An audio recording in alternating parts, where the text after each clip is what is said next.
5, 4, 3, 2, 1. Launch.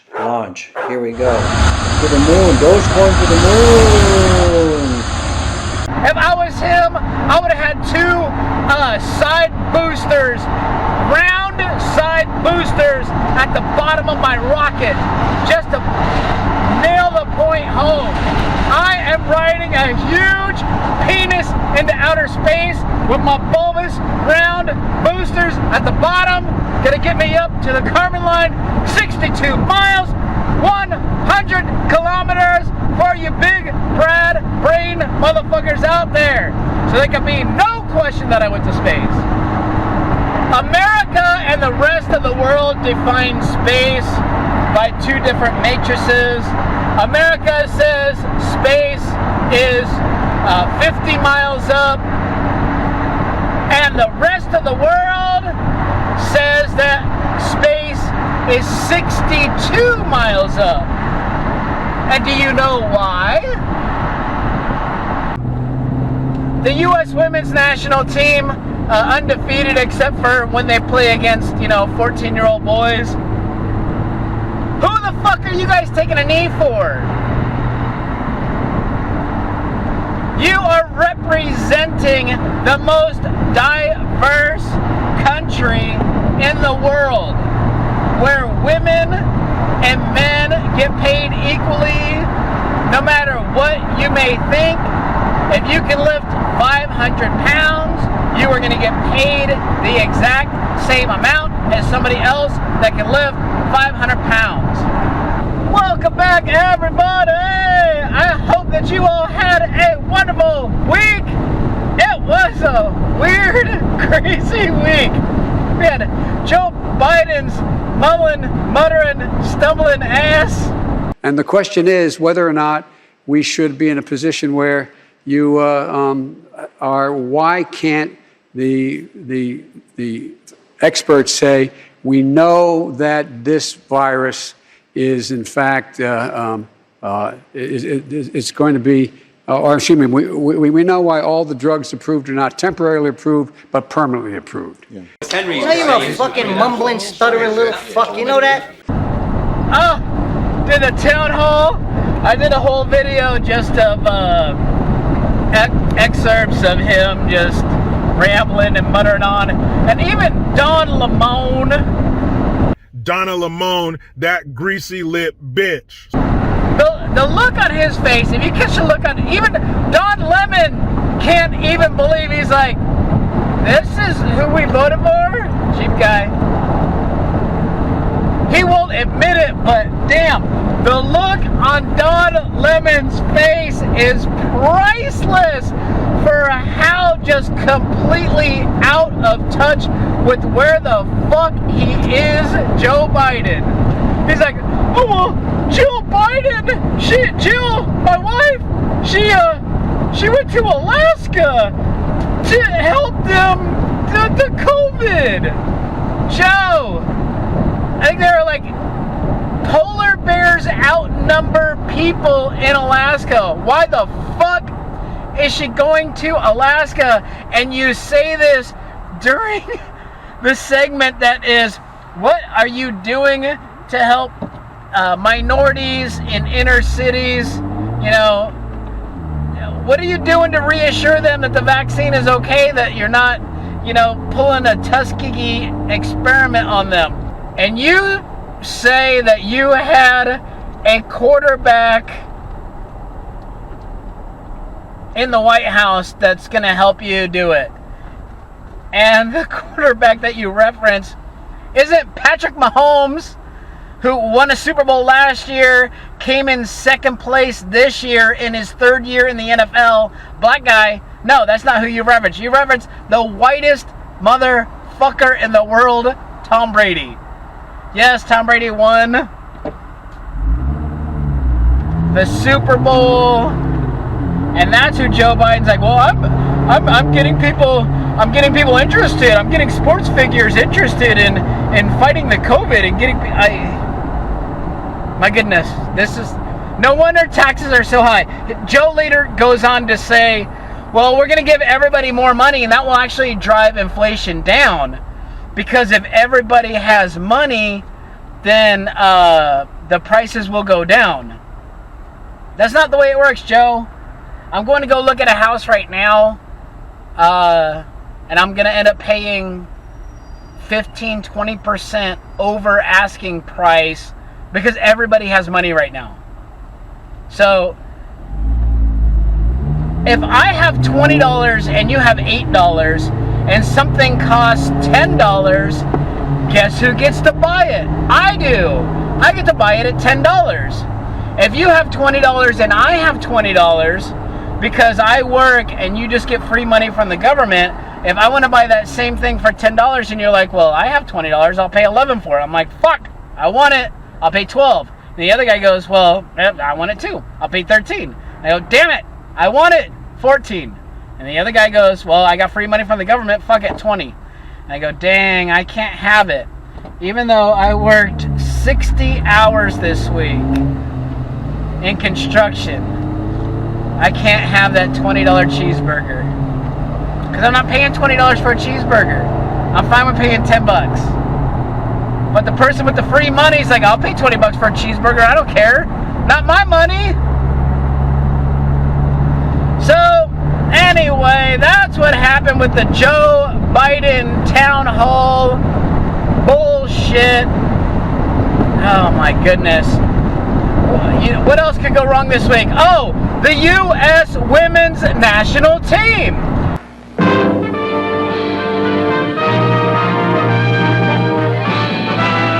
Spanning the globe to bring you the constant variety of sport, the thrill of victory, and the agony of defeat.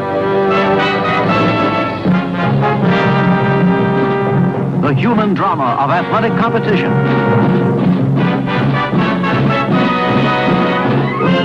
This is ABC's Wide World of Sports. Brought to you by Lincoln Mercury. Nobody has more kinds of cars or more kinds of people. See them at the sign of the cat. By Goodyear, makers of the custom Steel Guard radial tire. And by State Farm Mutual. Almost anywhere you live, there's a State Farm agent nearby. Like a good neighbor, State Farm is there.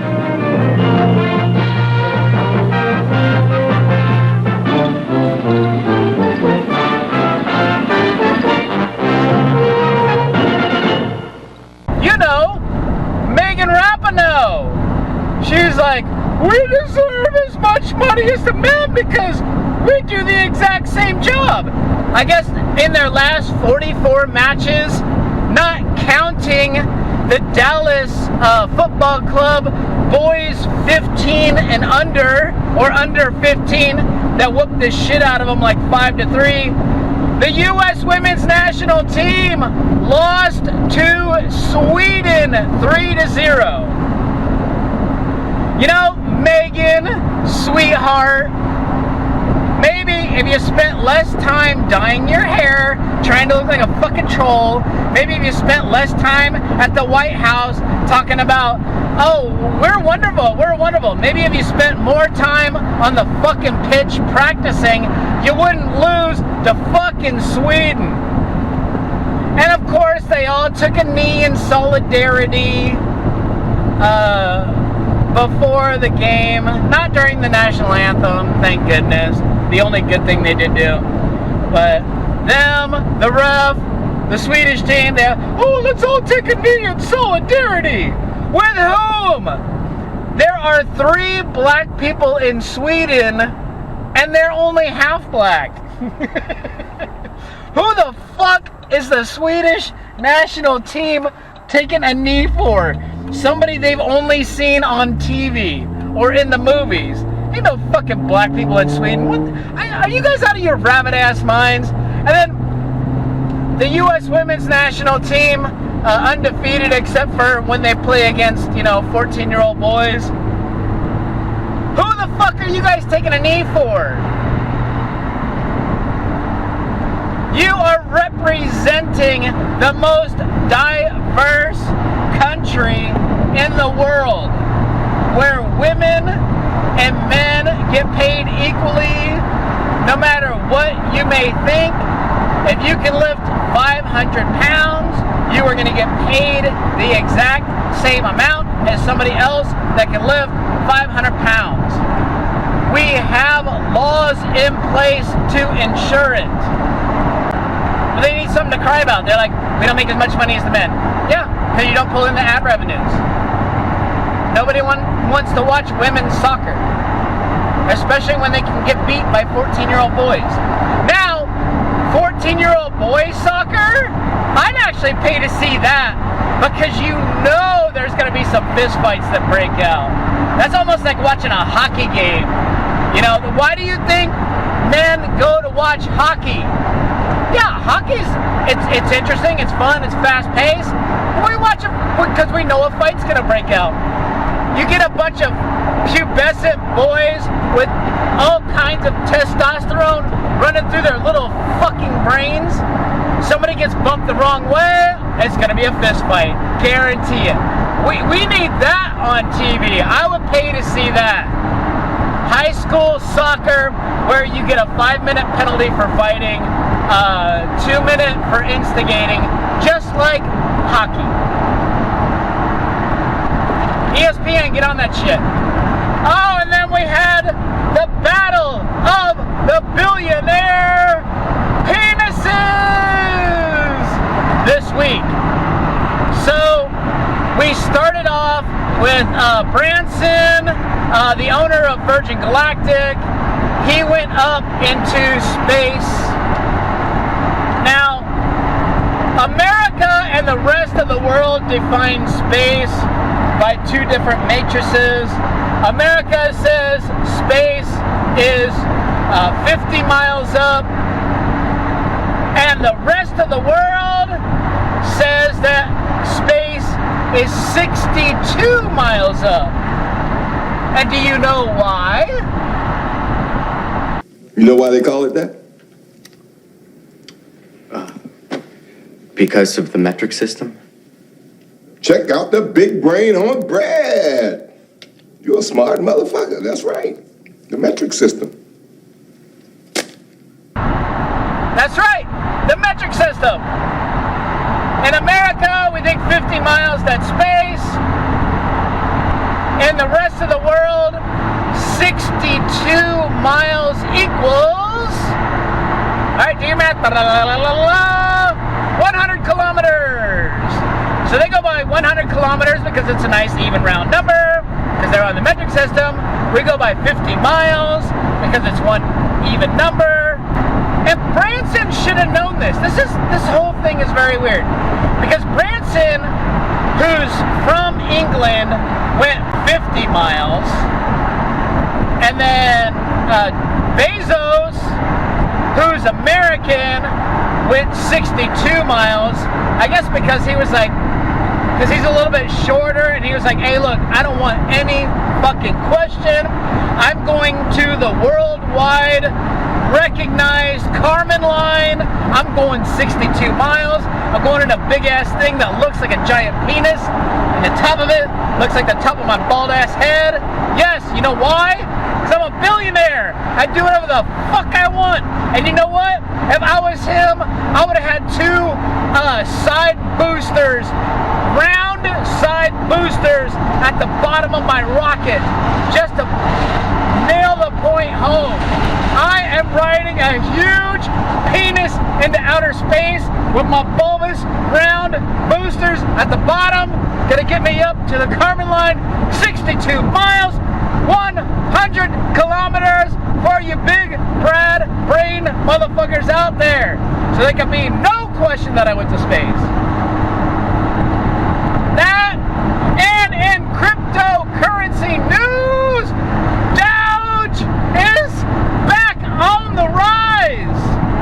If you were fortunate enough to buy Doge at 17 cents, which I barely missed, you deserve some congratulations, because Doge is now to 20 cents.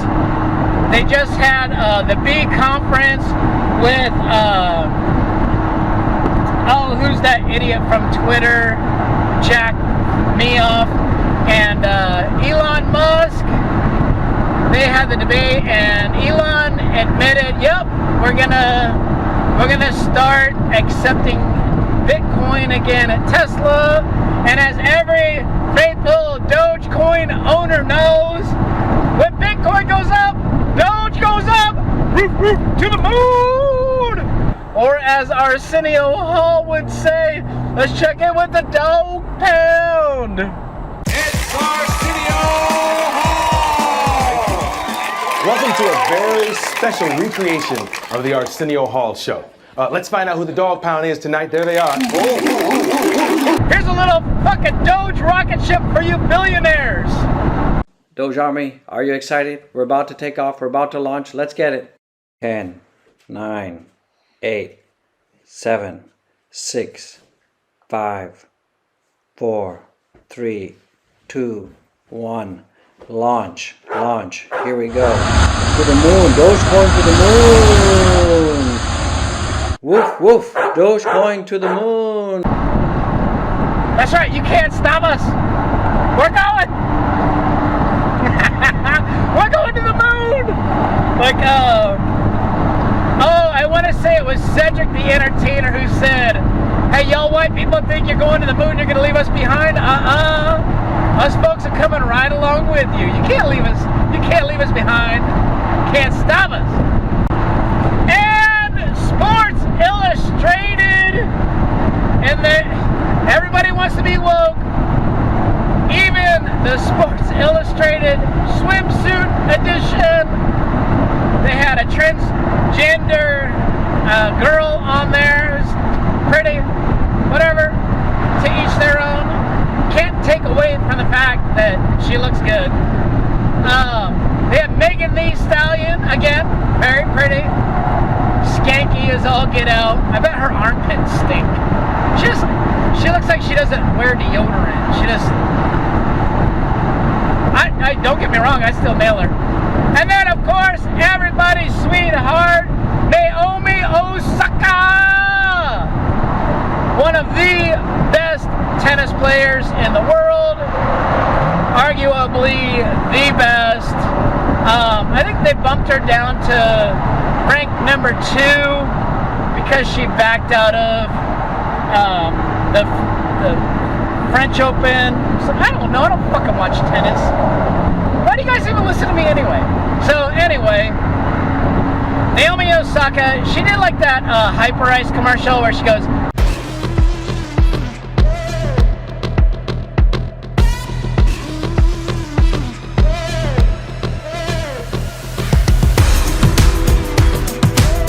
one of the big challenges is how to overcome when you don't feel great.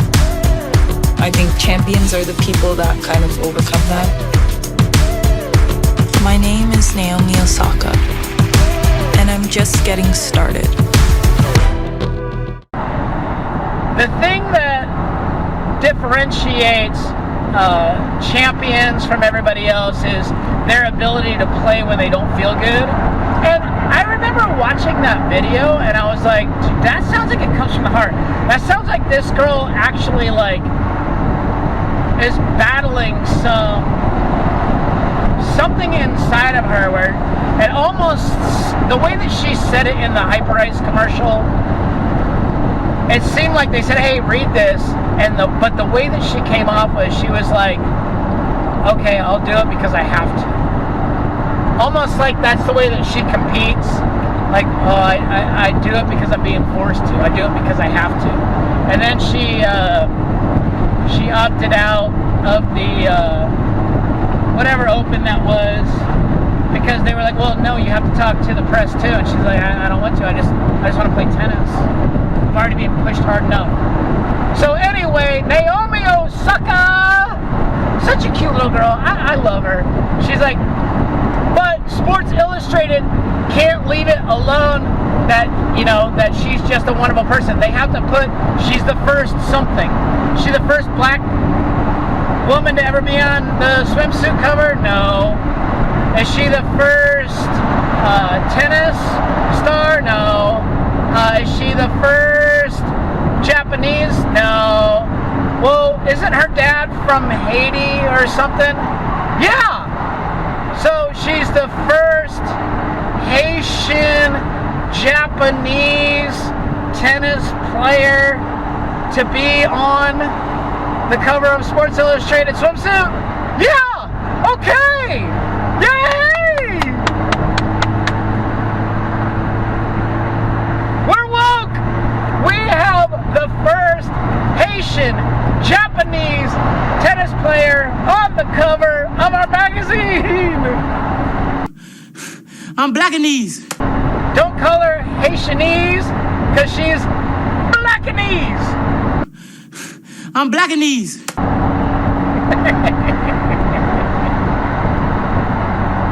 So over this whole woke, the first quarter Irish, 3/8 South African, 8.3% Icelandic, 2% Russian ping pong player to ever be on the cover of Sports Illustrated. Yay! Diversity!